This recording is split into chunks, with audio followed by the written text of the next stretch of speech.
JTV news, ঐক্যের পথে মোরা।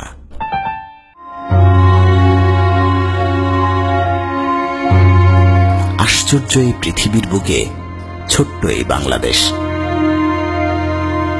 এই ছোট্ট এক টুকরো মাটির মাঝেও কত রং, কত রূপ। আমাদের কাছে যা প্রকৃতির সৌন্দর্য, কারো কাছে তা মৃত্যুর হাতছানি।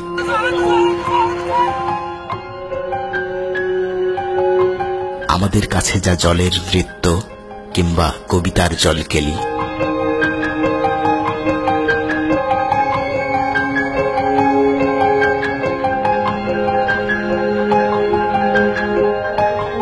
কারো কাছে তা উত্তাল জলোচ্ছ্বাস কিংবা হায়নার মতো হিংস্র জলছবল।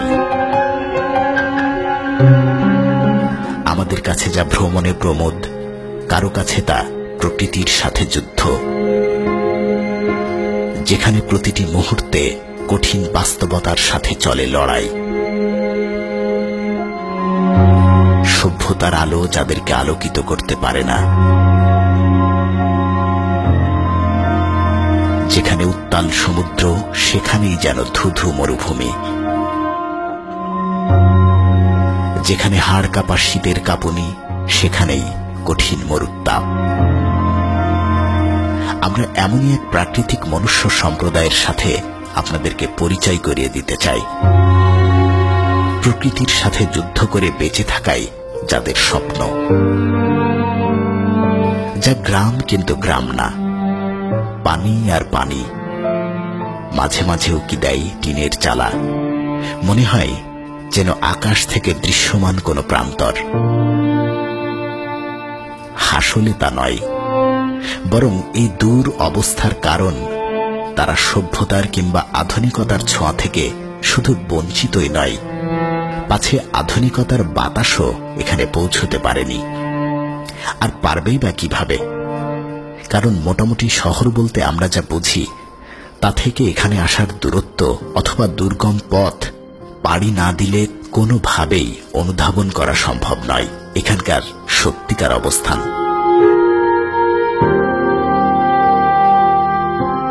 সেই দুর্গম পথেই আমরা এগিয়ে চলেছি।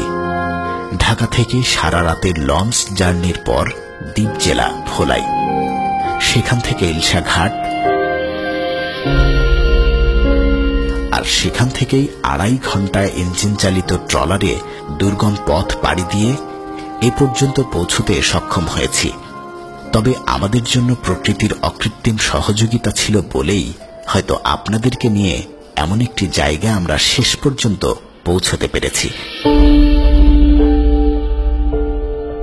ঝড়, জলোচ্ছ্বাস কিংবা আরো কোনো প্রাকৃতিক দুর্যোগ যা এখানে স্বাভাবিক, তা আমাদের বেলায় হয়নি। এটা আমাদের জন্য পরম সৌভাগ্য ছাড়া আর কিছু নয়। আর সৌভাগ্যের মাত্রা আরো এক ধাপ যোগ হলো যখন বড় ট্রলার থেকে নেমে আমরা এই ছোট্ট ডিঙি নৌকাতে উঠে বসলাম।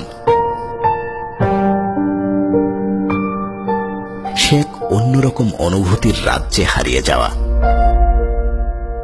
দুটি ডিঙির মধ্যে আমাদের ডিঙিটা আনুপাতিক একটু বড়, আর পানি ওঠার মাত্রা কম থাকায় এক ডিঙিতে আমরা 4 জন।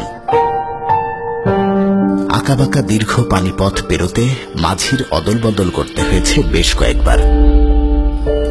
আমি মাঝে মাঝেই পানি শেষে চলেছি, কারণ 4 জনের ভারে ছোট্ট ডিঙিটি এমনিতেই ডুবুডুবু করছিল।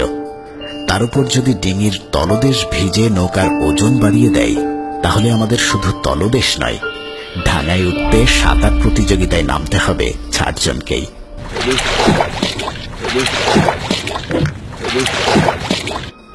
বাকি 2 জনের অবস্থা বেশ ফুরফুরা, বোঝা যাচ্ছে।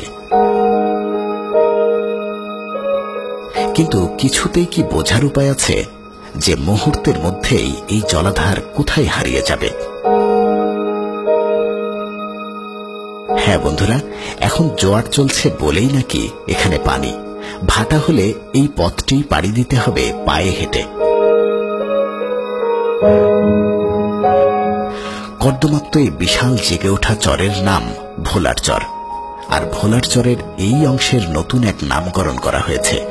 এই চরকে এখন বলা হয় হারুন খাঁর চর। আর এই চরের ঘরগুলোর নাম হারুন খাঁর ঘর। দর্শক, আমরা এখন হারুন খাঁর চরে, হারুন খাঁর ঘরে। হারুন খাঁর চর, হারুন খাঁর ঘরের ছোট্ট কিছু ইতিহাস আছে, যা কয়েক বছরের পুরনো।